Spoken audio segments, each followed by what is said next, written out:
As with all traditional Archtop guitars, Epiphone's new Masterbilt Century collection features a fully adjustable floating bridge. Floating means that the bridge is not permanently attached to the top of the guitar, but is held in place only by the downward pressure of the strings. Integrated into the bridge is the new Shadow NanoFlex HD pickup, which in combination with the floating bridge provides classic Archtop tone and unmatched acoustic reproduction. To best ensure the top performance of your new Masterbilt Century guitar, special care should be taken during string changes and general maintenance to maintain proper intonation and action, as well as avoid any damage to the pickup lead wires that run from the bridge base through the top of the guitar. Upon receiving your Masterbilt Century, you will need to carefully remove the protective foam from underneath the floating bridge. To do so, loosen the strings to slack via the 18:1 ratio machine heads, then carefully lift the bridge ends one at a time to allow easy removal of the foam. Masterbilt Century acoustic Archtops are shipped with premium clear tone acoustic phosphor bronze light strings. Gauges are 12, 16, a wound 25,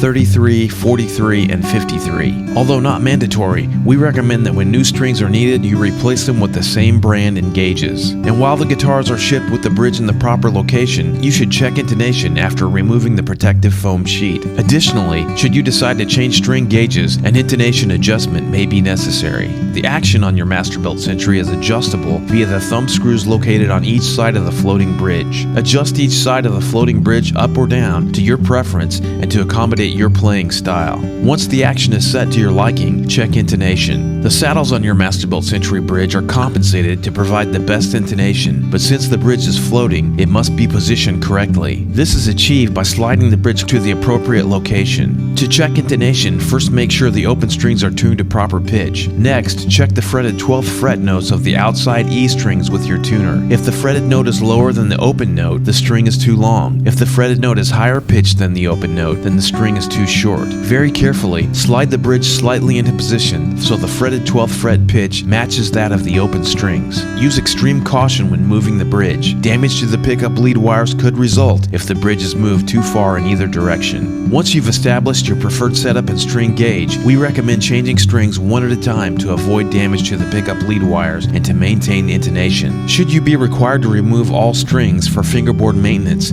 special care should be taken to preserve the exact bridge location. Prior to removing the strings, use a low-tack painter's masking tape to define the current bridge location. Mark the locations of each side as well as the front and back of the bridge, and then tape the bridge in place. Next, remove the strings carefully and complete your fretboard maintenance. When you're finished, restring your guitar and tune to pitch. Should you accidentally move your bridge, use the marker tape to reposition your bridge correctly. Finally, gently remove the tape holding the bridge in place, as well as the location marker tape, and it's time to play. Following these simple instructions will ensure accurate intonation and provide you with a lifetime of reliable service from your Epiphone Masterbilt acoustic Archtop floating bridge and Shadow Undersaddle NanoFlex HD pickup. For more information, visit www.epiphone.com.